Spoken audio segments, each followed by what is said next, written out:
వక్రతుండ మహాకాయ కోటి సూర్య సమప్రభా నిర్విఘ్నం కురు మే దేవా సర్వకార్యేషు సర్వదా. గురు బ్రహ్మా గురుర్విష్ణు గురుర్దేవో మహేశ్వరః గురుర్ సాక్షాత్ పరబ్రహ్మ తస్మై శ్రీ గురవే నమః.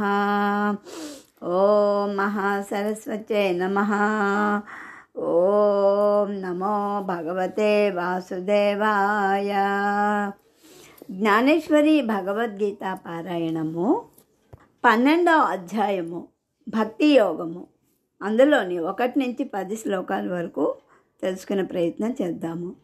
ఓవీలకు వచ్చేసరికి 1వ ఓవీ నుంచి 124వ ఓవీ వరకు తెలుసుకునే ప్రయత్నం చేద్దాము.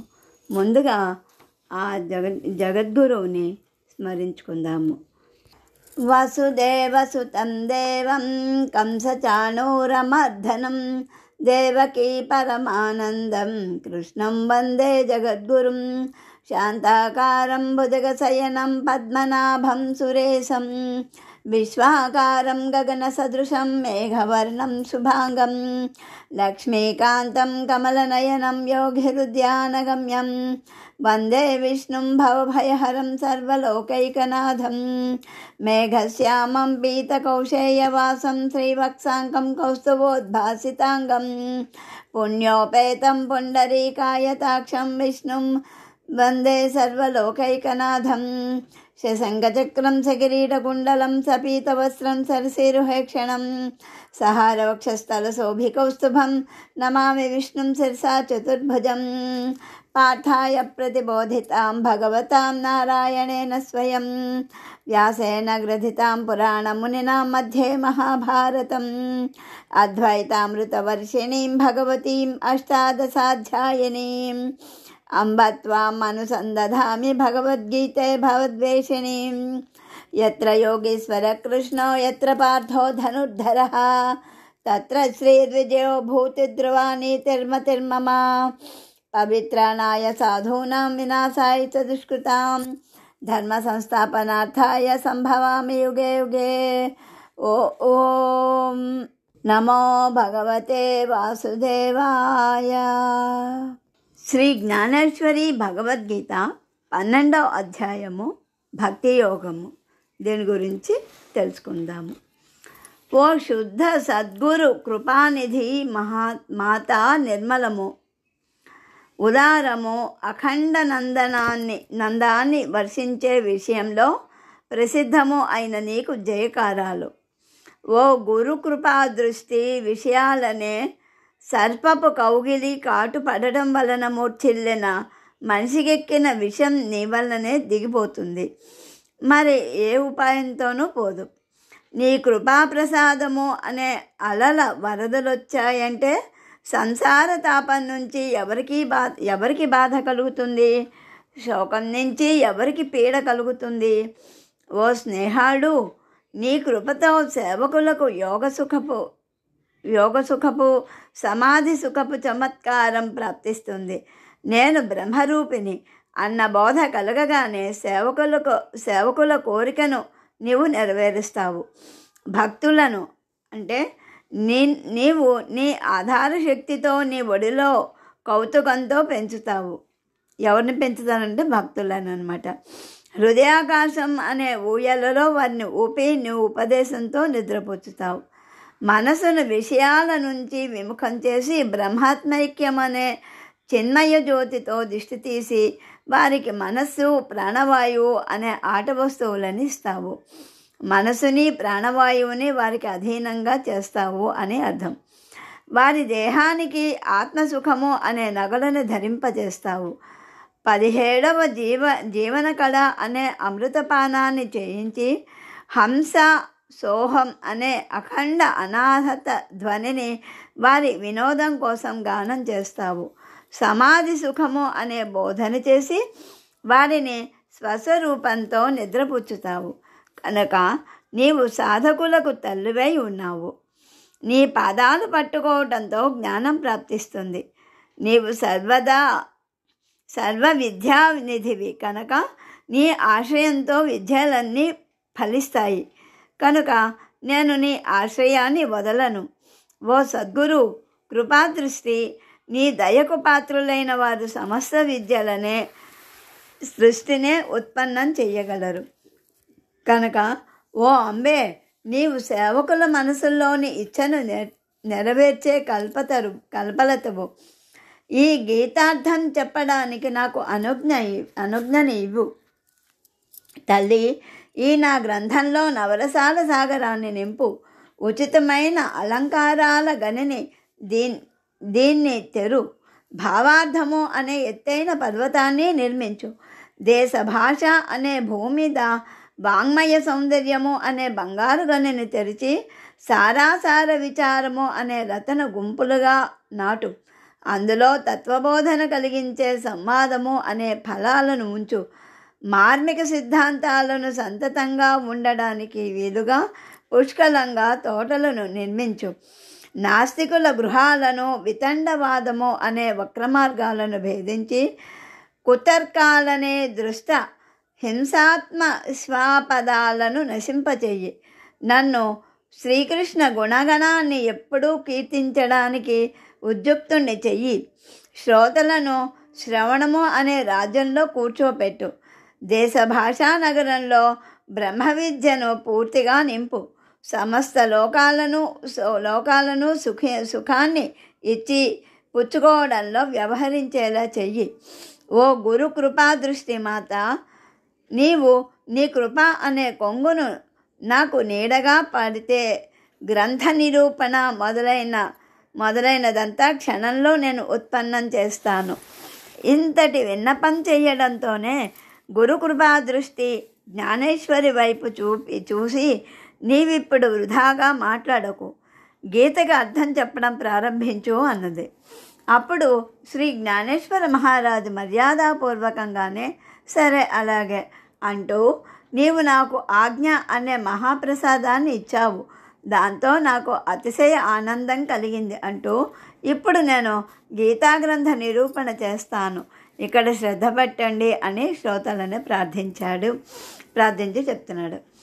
అర్జున ఉవాచ ఏవం సతతయుక్తాయే భక్తాస్త్వాం పర్యుపాసతే ఏ చాప్యక్షరమవ్యక్తం తేషాంకే యోగవిత్తమాః. సకల వీర శిరోమణి సోమవంశ విజయ పతాకము పాండురాజు కొడుకు అయిన అర్జునుడు ఇలా అన్నాడు. ఓ కృష్ణ, వింటున్నారా? మీరు నాకు చూపించిన విశ్వరూపం అద్భుతం అవటం వల్ల నా చిత్తానికి భీతి కలిగింది. నాకు మీ సగుణమూర్తే అలవాటవడం వల్ల నా మనసుకి దాని మీదే ప్రీతి కలిగింది. అయితే దేవా, దానిపై ప్రీతి ఉంచకు అని గట్టిగా చెప్పి మీరు నాకు నిషేధం పెట్టారు. అయితే సాకారం నిరాకారం అనే రెండు రూపాలను నిస్సందేహంగా మీవే. భక్తితో సగుణ రూపము, యోగం వల్ల నిర్గుణ రూపము ప్రాప్తిస్తాయి. ఓ వైకుంఠనాయక శ్రీకృష్ణ, మిమ్మల్ని ప్రాప్తింపచేసుకోవడం కోసం భక్తి యోగ మార్గాలు మాత్రమే ఉన్నాయి. అందులో సాకారం నిరాకారం అనేవి మీ స్వరూపాన్ని ప్రాప్తింపచేసే మార్గాలకి రెండు గుమ్మాలు. ఎక్కువ బరువు ఉన్న బంగారపు ముద్ద నాణ్యత ఎంత ఉంటుందో అదే నాణ్యత ఆ ముద్దలోని చిన్న బంగారపు తునకకు కూడా ఉంటుంది. కనుక వ్యాపక అంటే నిర్గుణ రూపము, ఏకదిశేయ అంటే సగుణ రూపాల యోగ్యత ఒకేలా సమానంగా ఉంటుంది. అమృతపు సముద్రంలో ఏ సామర్థ్యం ఉంటుందో ఆ గొప్పదనమే అమృతపు అలల నుంచి తీసుకున్న ఒక్క గుటకతో కూడా ప్రాప్తిస్తుంది. నా మనసుకు నిజంగా అదే అనుభవం కలిగింది. కానీ దానికోసం నాకు మిమ్మల్ని ఏదో అడగాలని ఉంది. దేవా, మీరు క్షణమాత్రం ఏ విశ్వరూప ధారణ చేశారో అదే మీ నిజమైన స్వరూపమా లేక అది కల్పితమైనదా? ఇది తెలుసుకోవాలని నాకు ఇచ్చగా ఉంది అన్నాడు అర్జునుడు. ఇలా అడగడానికి కారణం ఏమంటే మీ భక్తులు సమస్త కర్మలు మీ ప్రీతి కోసమే చేస్తారు. వారికి మీరు తప్ప శ్రేష్టమైనది ఈ జగత్తులో వేరేదేది ఉండదు. వారు సర్వ మనోధర్మాలతో సహా మీకు అమ్ముడుపోతారు. అలాగే ఓ శ్రీహరి, మీ భక్తులు అన్నిటికంటే ఎక్కువగా మీ మూర్తినే హృదయంలో పట్టుకొని ఉపాసన చేస్తారు. రెండవ వారు జ్ఞానయోగులు. ఓంకారానికి అవల తీరంలో ఉండేది, వైఖరి వాణితో వర్ణించడానికి అశక్యమైనది, ఏ వస్తువులతోనూ అంచనా వేయలేనిది, అవినాశి, నిరాకారము, ఇంద్రియ అగోచరము, స్థలరహితము, నామరహితము అయి ఉండే వస్తువని ఆ జ్ఞానులు సోహం భావంతో మిమ్మల్ని ఉపాసన చేస్తారు. ఆ జ్ఞానుల్లోని, ఆ భక్తుల్లోనూ ఓ శ్రీ అనంత, వాస్తవిక జ్ఞానం సహజంగా ఎవరికి లభిస్తుందో అది నాకు కొంచెం చెప్పండి అని అడుగుతున్నాడు అర్జునుడు. అర్జునుడి మాటల్లోని మాటలతో జగద్బంధువు అయిన శ్రీకృష్ణుడు సంతోషాన్ని పొంది ఇలా చెప్తున్నారన్నమాట.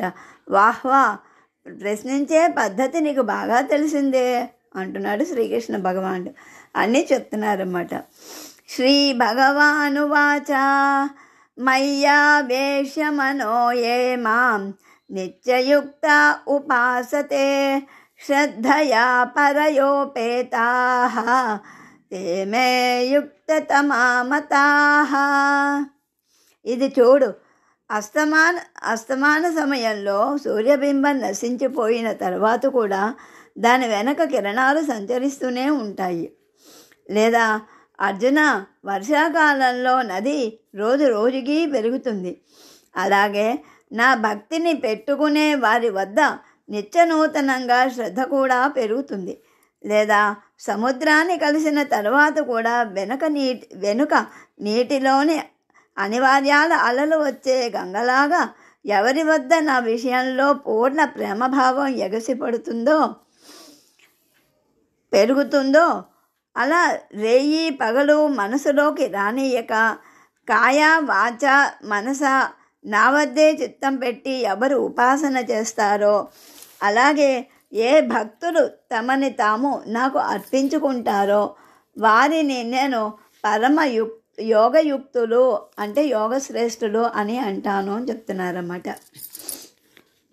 ఏ త్వక్షరమనిర్దేశ్యం అవ్యక్తం పర్యుపాసతే సర్వత్ర గమచింత్యం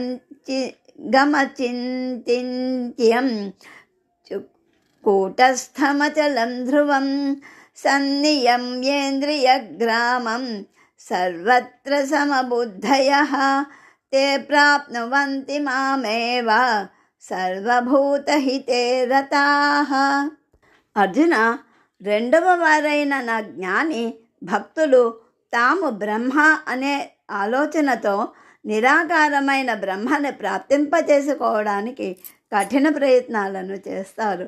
మనసుకి అచింత్యమైన వాడు, బుద్ధిచే తెలుసుకోబడినవాడు అయినా అతడిని ఇంద్రియాలు ఎలా తెలుసుకోగలుగుతాయి? అంతేకాదు, ధ్యానం చేసినా అతడు గూఢంగానే ఉంటాడు. వ్యాపకం అవటం వల్ల అతడు ఒకచోట లభించడు. అతనికి ఎలాంటి ఆకారము ఉండదు. ఎవరు అన్నింటి వద్ద సమస్త రూపాలతో సర్వకాలాలలో ఉంటారో, ఎవరి ప్రాప్తితో చింతన తనంత తానే ఆగిపోతుందో, ఎవరు ఎప్పటికీ ఉత్పన్నం కారు, నశించిపోరు, అలాగే అతడిని ఉన్నాడు అనలేము, లేడు అని కూడా చెప్పడానికి వీల్లేదు. అంటే అతని ప్రాప్తి కోసం సాధన చేయడానికి ఉపాయమే లేదు. అతడు చలనం లేనివాడు, కదలికలు కూడా లేనివాడు, సమాప్తి చెందడు, మలినుడు కాదు, దూషణాస్పదుడు కానే కాదు. ఆ బ్రహ్మని తమ అంగబలంతో ఎవరు స్వాధీనం చేసుకుంటారో, వైరాగ్యము అనే తీవ్రాగ్నిలో విషయాలు అనే సైన్యాన్ని కాల్చివేసి ఎవరు తమ దగ్ధమైన ఇంద్రియాలతో గొప్ప కష్టంతో ధారణ చేస్తారో, ఆత్మ సంయమము అనే పాశాలతో ఇంద్రియాలను తిరగేసి అంటే అంతర్ముఖం చేసి హృదయం అనే గుహలో బంధించి ఉంచుతారో, అపానవాయువు ద్వారంలో ఆసనం అనే దృఢమైన ముద్రను వేసి మూలబంధము అనే బురుజుని ఎవరు నిలబెడతారో, ఆశతో గల బంధాన్ని తెంచుకొని అధైర్యాన్ని దూరం చేసుకొని నిద్ర అనే అంధకారాన్ని ఎవరు నాశనం చేస్తారో, వారు మూలబంధ అనాశపు జ్వాలాగ్నిలో శరీరంలోని సప్తధాతువులను దగ్ధం చేసి వ్యాధుల యొక్క శిరస్సును ప్రాణాయామము అనే తుపాకీకి బలిగా ఇస్తారు. అప్పుడు కుండలినీ శక్తి అనే దీపాన్ని ఆధార చక్రం మీద కూర్చోబెట్టి మధ్యలో మస్తకము వరకు ఉన్న మార్గాన్ని దేదీప్యమానంగా ప్రకాశింపచేసి ఆనందంతో దాన్ని తెలుసుకుంటారు. శరీరంలోని నవద్వారాల తలుపులకి ఇంద్రియ నిగ్రహము అనే గడియను పెట్టి సుషుమ్నా నాడి దారిని మాత్రమే తెరిచి ఉంచుతారు. ప్రాణశక్తి అంటే కుండలిని శక్తి అనే చాముండీదేవి ప్రీతి కోసం సంకల్పాలు అనే కొమ్మలను కోసి మనస్సు అనే మహిషాసురుణ్ణి మస్తకాన్ని అంటే మొండాన్ని బలిగా ఇస్తారు. ఈడ పింగళ నాడులను ఐక్యం చేసి అనాహత ధ్వనితో గర్జించి భృగుటి మధ్యలో 17వ జీవన కళ అనే చెరువులోని నీటిని అంటే అమృతాన్ని గెలుచుకుంటారు. అప్పుడు సుషుమ్నా నాడి మధ్యబిలంలోని ఖాళీ భాగాన్ని మెట్లుగా చేసుకొని పైకెక్కి మస్తకంలోని బ్రహ్మరంధ్రము అనే అరుగు చేరుకుంటారు. తర్వాత ఓంకారంలోని మూడవ మాత్రామకారం అనే జయించడానికి కఠినమైన చివరి మెట్టును ఎక్కి మహదాకాశాన్ని చంకలో పెట్టుకొని పరబ్రహ్మను కలుస్తారు. ఈ రకంగా వారు అంతటా సమబుద్ధి పెట్టుకొని బ్రహ్మను ప్రాప్తింపచేసుకుంటూ యోగాది కఠిన మార్గాలని ఆలస్యం చెయ్యకుండా స్వాధీనం చేసుకుంటారు. ఈ ప్రకారంగా అర్జున, పైకి చెప్పిన కష్టాలను నాకు అర్పించి అవ్యక్త అక్షర కల్పన శూన్యమైన పరబ్రహ్మను తాము స్వాధీనం చేసుకుంటారు.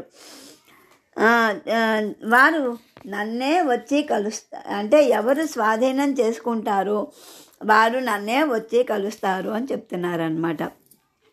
వారికి యోగ బలంతో ఇంతకంటే అధికంగా ఏమీ ప్రాప్తించదు.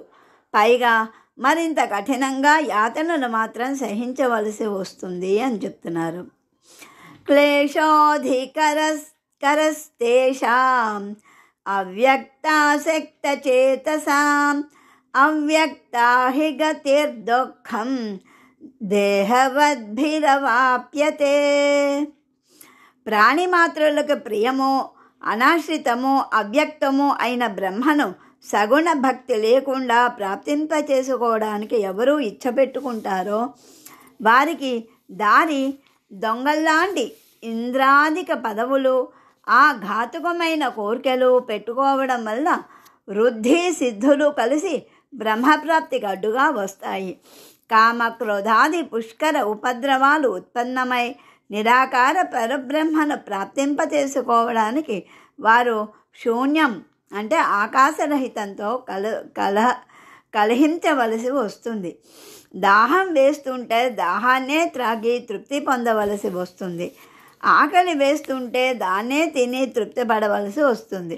రాత్రింబవళ్ళు చేతులతో విసురుకోవలసి వస్తుంది. నిరాకారాన్ని ప్రాప్తింపచేసుకోవడం అనే పనిని వ్యర్థంగా అయిపోతుంది. పగలు ఎండలో నిద్రించవలసి వస్తుంది. స్వైర విహారం చేసే ఇంద్రియాలను నిరోధించడము అనే అనుభవాన్ని తీసుకోవలసి వస్తుంది. వృక్షాలతో సంవాదం చేసి మిత్రభావంతో ఆడుకోవలసి వస్తుంది.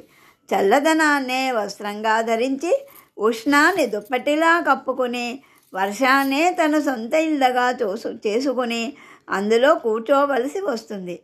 అంతేకాదు అర్జున, ఈ స్థితిని పతిలేని పరిస్థితుల్లో ఒక స్త్రీ సహగమనం అంటే అగ్ని ప్రవేశం చేసినట్లు ఉంటుంది. ఆ యోగం వేదనాభరితమే. అక్కడ పతి కోసం అగ్ని ప్రవేశం చేసే పని లేదు. లేక పరంపరాగత కులాచారాలతో నిమిత్తం లేకపోయినప్పటికీ మృత్యువుతో పాటు నిత్యము కలహించవలసి వస్తుంది. అలా మృత్యువు కన్నా కూడా కఠినంగా చేదుగా ఉండే విషాన్ని మింగగలమా? పర్వతాన్ని మింగుదాము అని నోరు తెరిస్తే నోరు బదులైపోదా? కనీసం ఓ మహావీర, అలాంటి యోగ సాధన చేయడానికి బయలుదేరిన వారి అదృష్టంలో దుఃఖమే భాగస్వామి అవుతుంది. ఇటు చూడు, ఇనప శనగలను పళ్ళు లేని వారు తినవలసిన సందర్భం వచ్చినప్పుడు వారి కడుపు నిండుతుందా? ప్రాణం పోతుందని ప్రత్యేకంగా చెప్పాలా? కనుక సముద్రాన్ని ఎవరు చేతులతో ఈదుతూ దాటగలరో, లేదా ఆకాశంలోని ఎవరైనా పాదాలతో నడిచి వెళ్ళగలరా? యుద్ధానికై రణరంగానికి వెళ్ళినప్పుడు దేహం మీద ఒక్క గాయమైనా కాకుండా సూర్యలోకం ఎవరికైనా ప్రాప్తిస్తుందా? అందుకని అర్జున, కుంటివాడు వాయువేగంతో పరిగెత్తడానికి పందెం కట్టలేడు. అలాగే దేహాభిమాన ప్రాణులకు నిరాకార ప్రాప్తి అవ్వదు. అలా ఉన్నప్పటికీ మనసులో ఇచ్చ పెట్టుకొని అవ్యక్త ప్రాప్తి కోసం మార్గంలోకి వెళ్ళేవారు క్లేశానికి అంటే దుఃఖానికి మాత్రం పాత్రులు కారు. కనుక పార్థ, భక్తి మార్గాన్ని స్వీకరించిన వారికి అలా కష్టపడవలసిన అవసరం కూడా రాదు అని చెప్తున్నారు భగవానుడు. ఏతు సర్వాణి కర్మాణి మయి సన్యస్య మత్పరాః అనన్యేనైవ యోగేన మాం ధ్యాయంత ఉపాసతే. తమ వర్ణాశ్రమ ధర్మాలను అనుసరించి ఎవరు తమ సమస్త కర్మలను ఇంద్రియాలతో సుఖంగా ఆచరిస్తారో వారు సర్వకర్మలను యథావిధిగా నాకు అర్పణ చేసి వేదాజ్ఞను పాలించి నిషిద్ధ కర్మలను వదిలేసి కర్మల నుంచి వచ్చే ఫలాన్ని నాకు అర్పించి కర్మలను దగ్ధం చేస్తారు. ఆ విధంగా అర్జున, సమస్త కర్మలు నాకు అర్పించి కర్మలను నాశనం చేస్తారు. ఇంకా కాయక, వాచిక, మానసిక కర్మలను చెయ్యడానికి ఇచ్చ ఎవరికి ఉంటుందో వారికి నేను తప్ప వేరే ఏదీ ఉండదు. అలా ఎవరు అఖండంగా నా సేవ చేసి నాకు స్వాధీనం అవుతారో వారు నా ధ్యానం మూలంగా నిరంతరం నేనుండే స్థానంగా అవుతారు. వారు ప్రీతితో నా వ్యవహారాలు చేసి పాపం, భుక్తి, ముక్తులను పేదలుగా భావించి వదిలేస్తారు. అంటే భక్తి ముందు వారికి ముక్తికి విలువ లేదు. ఆ ప్రకారంగా అనన్యభావంతో ఎవరు తమ మనోభావాలను, అంతఃకరణ శరీరాలను నాకు అర్పిస్తారో అలాంటి వారి గురించి నేను ఎంతని చెప్పను. ఎందుకంటే నేను వారి సమస్త కోరికలను నెరవేర్చవలసి వస్తుంది అని చెప్తున్నారనమాట. తేషామహం సముద్ధర్త మృత్యు సంసార సాగరాత్ భవామి నచిరాత్ పార్థ మయ్యావేషిత చేతసాం. అంతకన్నా ఏం చెప్పను పార్థ. తల్లి ఉదరం నుంచి జన్మించిన వారు తల్లికి ప్రీతిపాత్రులు అవుతారని చెప్పవలసిన అవసరం లేదు. అదేవిధంగా నా భక్తులు ఎవరైనా ఎలా ఉన్నా సరే వారిని నేను ఇష్టపడతాను. వారు నన్ను ఇష్టపడతారు కాబట్టి కలికాలం వల్ల వారికి ఏ బాధ కలగకుండా కలికాలాన్ని కూడా నాశనం చేస్తాను. నా పట్ల భక్తి కలిగి ఉండే నా భక్తులు తమ సంసారాన్ని గురించి ఎందుకు చింతపడాలి? శ్రీమంతుల భార్య ఎప్పటికైనా తిండి గురించి అడుక్కోవలసిన సందర్భం వస్తుందా? అదేవిధంగా నా భక్తుడు అంటే నా కుటుంబం. లక్ష్మిలాగే నాకు ప్రీతిపాత్రుడు. అంటే కుటుంబంలోని వాడే. అంటే అర్థం వారికి ఏదైనా సంకటం వస్తే నాకు అది సిగ్గుచేటు కాదా?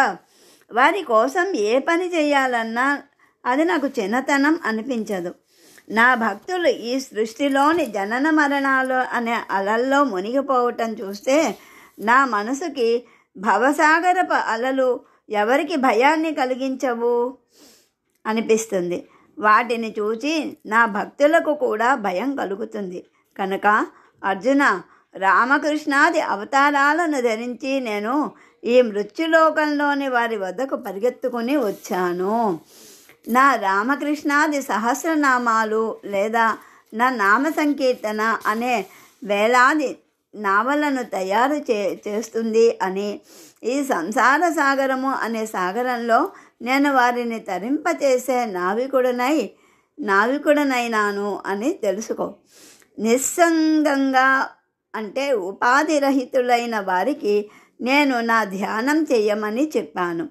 పరివారంతో సహా వచ్చే గృహస్థులని నావ మీద కూర్చోబెట్టాను. వారికి స్మరణం చెయ్యమని చెప్పాను. కొందరు భక్తులు కడుపుకి ప్రేమ అనే పెట్టెను కట్టి ఈ రకంగా నా భక్తులందరికీ ముక్తి అనే తీరాన్ని చేర్పించాను. అంతేకాదు, నా భక్తులు అనబడే వారిని వారు చతుష్పాదులు అయి ఉన్నా వారిని నేను వైకుంఠంలో కూర్చోవడానికి యోగ్యులుగా చేశాను. కనుక నా భక్తులకు ఎటువంటి చింత ఉత్పన్నం కాదు. ఎందుకంటే వారిని తరింపచేయడానికి నేను నిరంతరం నిలబడే ఉంటాను. భక్తులు తమ చిత్తవృత్తిని నాకు అర్పించగానే వారు నాపై ప్రీతితో నన్ను కలుసుకుంటారు. అప్పుడు నేను కూడా వారిపై అదే రకమైన ప్రీతిని పెట్టుకుంటాను. కనుక ఓ భక్తరాయ ధనుంజయ, ఒకవేళ నీకు ఈ భక్తి మార్గంలోకి రావాలని ఉంటే సమస్త చిత్తవృత్తులు నాకు అర్పించడానికి అనన్య భక్తి మార్గాన్ని గ్రహిస్తే భక్తుడు శ్రేష్ఠుడవుతాడు అని ఈ మంత్రం నేర్చుకొని పఠించు అని చెప్తున్నారన్నమాట. అదేమంటే, మయ్యేవ మన ఆధస్త్వా మయి బుద్ధిం నివేశయ నివసిష్యసి మయ్యేవ అత ఊర్ధ్వన్న సంశయః. మనసుకి బుద్ధికి నిశ్చయంతో నా స్వరూపాన్ని అఖండ వసతి స్థానంగా చేసుకో. ఆ విధంగా ఈ రెండింటిని అంటే మనసుని బుద్ధిని కూడా ప్రేమతో నా స్వరూపంలో సరైన పద్ధతిలో ఒకటిగా చేసి నా వద్ద స్థిరంగా ఉంచితే నీవు నన్నే వచ్చి కలుస్తావు. ఎందుకంటే మనోబుద్ధులను రెండింటినీ నా వద్ద శాశ్వతంగా నివసింపచేస్తే నీవు నేను అనే అన్యత్వ భావం మిగిలి ఉంటుందా చెప్పు. కనుక గాలికి దీపం ఆరిపోయిన తర్వాత దాని తేజస్సు నశించిపోయినట్లు, లేదా సూర్యబింబం అస్తమించడంతోనే దాని ప్రకాశం నశించిపోయినట్లు, లేదా శరీరాన్ని విడిచి బయటకు వెళ్ళిన ప్రాణంతో పాటు సమస్త ఇంద్రియాలు బయటకు వచ్చినట్లు, అలాగే మనసు బుద్ధి ఎక్కడికి వెళితే అక్కడికి అహంకారం తనంత తానే వస్తుంది. కనుక నా స్వరూపం వద్ద మనోబుద్ధులను రెండింటినీ శాశ్వతంగా పెట్టు.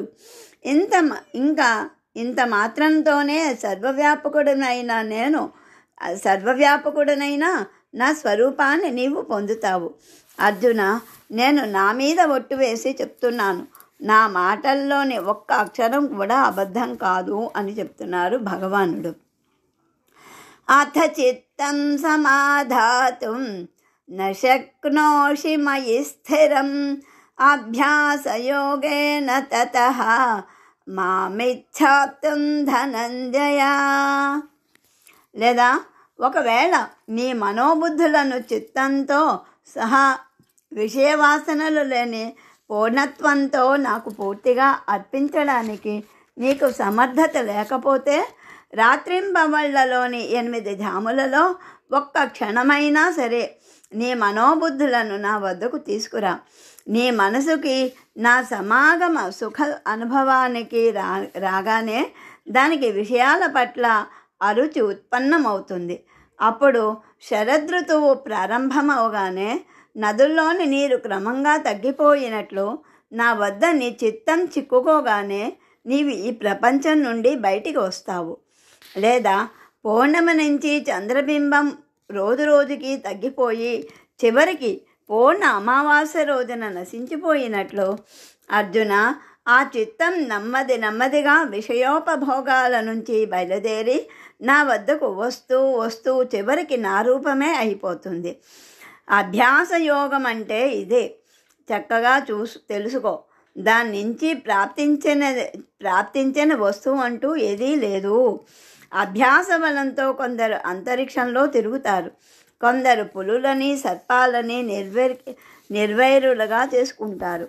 అభ్యాసంతో విషాన్ని కూడా జీర్ణింప చేసుకోవచ్చు. సముద్రం మీద కూడా అలవోకగా నడవచ్చు.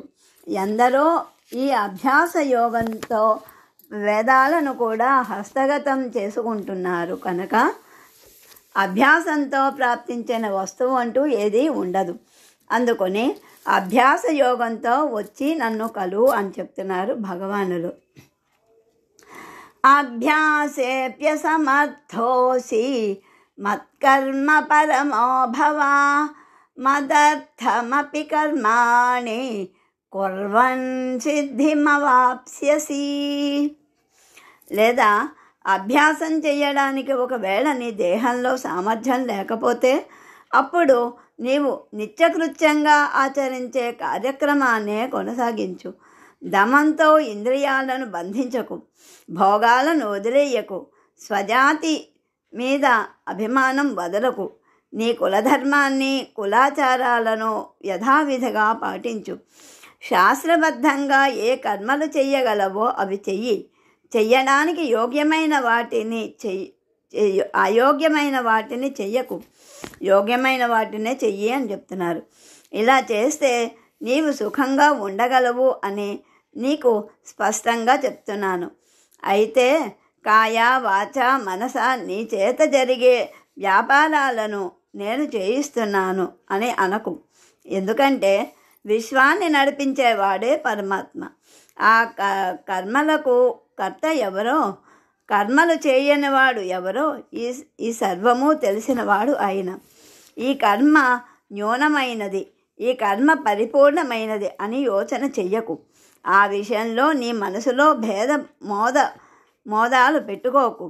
నీవు నీ మనోభావాన్ని పరమాత్మకు ఏకరూపంగా చేసి జీవిత కార్యాలని ఆచరించు. తోటమాలి మళ్లించిన వైపుకే నీరు పోతుంది. అలాగే మనసులోని కర్తృత్వ భావాన్ని వదిలేసి నీవు నీ జీవితాన్ని నిష్కామంగా మలుచుకో. అంటే నీ కర్మల ప్రవృత్తి నివృత్తుల భారాన్ని నీ చిత్తం మీదకు తీసుకోకు. చిత్తవృత్తిని నా వద్ద అఖండంగా ఉంచు. అర్జున, మార్గం సరళంగా ఉందా లేక వంకరగా ఉందా అన్న విషయంలో రథానికి ఏమైనా చింత ఉంటుందా? దాన్ని తీసుకుపోవలసిన చోటికే మనం దాన్ని తీసుకుపోతాం. అదేవిధంగా నీవు ఆచరించే కర్మలను వేటిని న్యూనమైనవా అధికమైనవా అని చూడకుండా వాటన్నింటినీ ఏకనిష్టతో నాకు అర్పించు. అర్జున, ఈ ప్రకారంగా నీవు సమస్త కర్మల విషయంలో నా వద్దే భావన పెట్టు. సమస్త కర్మలు నాకే అర్పించుకున్నావంటే శరీర త్యాగానంతరం నీవు మద్రూపంగా అవుతావు అని చెప్తున్నారు అర్జునుడికి శ్రీకృష్ణ భగవానుడు. ఇంకా ఏం చెప్పాడు అన్నది తదుపరి శ్లోకాల ద్వారా తెలుసుకుందాం. శ్రీకృష్ణాయ పరబ్రహ్మణే నమః.